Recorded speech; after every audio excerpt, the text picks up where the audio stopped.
Madame la Présidente, nous ne sommes pas dupes du jeu de la France qui, en coulisses, continue d'agir comme meilleur bras armé des lobbies de la pêche industrielle pour faire obstacle à la fermeture dès 400 mètres de profondeur de tous les écosystèmes vulnérables, à toutes les méthodes de pêche touchant les fonds marins, parce que cela est devenu absolument nécessaire. Nous ne sommes pas dupes non plus du jeu de l'Espagne, qui entend poursuivre la Commission devant la Cour de justice pour entraver ce règlement. Et tout cela en dit long.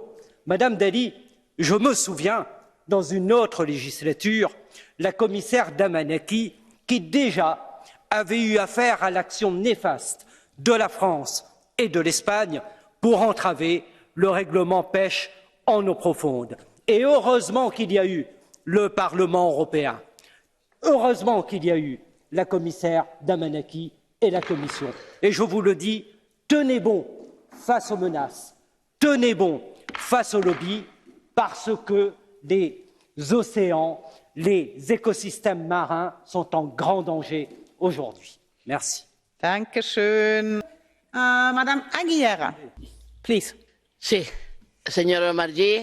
Monsieur Omarjee, il y a quelque chose que j'aimerais bien vous rappeler. Bon, votre intervention a été tout à fait raisonnable, comme d'habitude, mais accuser un gouvernement, accuser le gouvernement de la France, de votre pays, accuser le gouvernement espagnol de défendre les intérêts du secteur de la pêche et de ne pas protéger l'environnement, ce n'est pas justifié. Je ne sais pas sur quoi vous vous appuyez pour dire cela.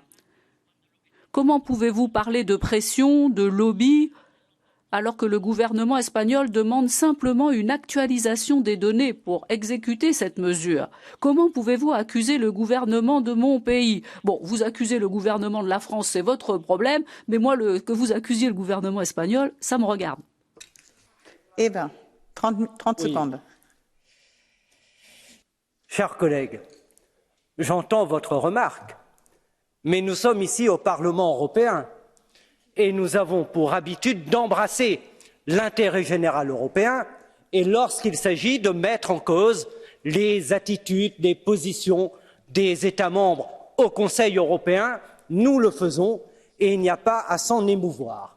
Et je veux vous dire que vous prétendez défendre les pêcheurs, mais si nous continuons au rythme actuel de prédation, il n'y aura plus, et c'est l'ONU qui le dit, un seul poisson, ni coquillage, ni crustacés disponibles pour la pêche commerciale avant 2050, c'est-à-dire demain. Donc il y a urgence à agir et il y a urgence à protéger les écosystèmes dans les grands fonds marins qui sont en très grand danger. Merci. Ganz herzlichen Dank. Und damit kommen wir zur... Merci.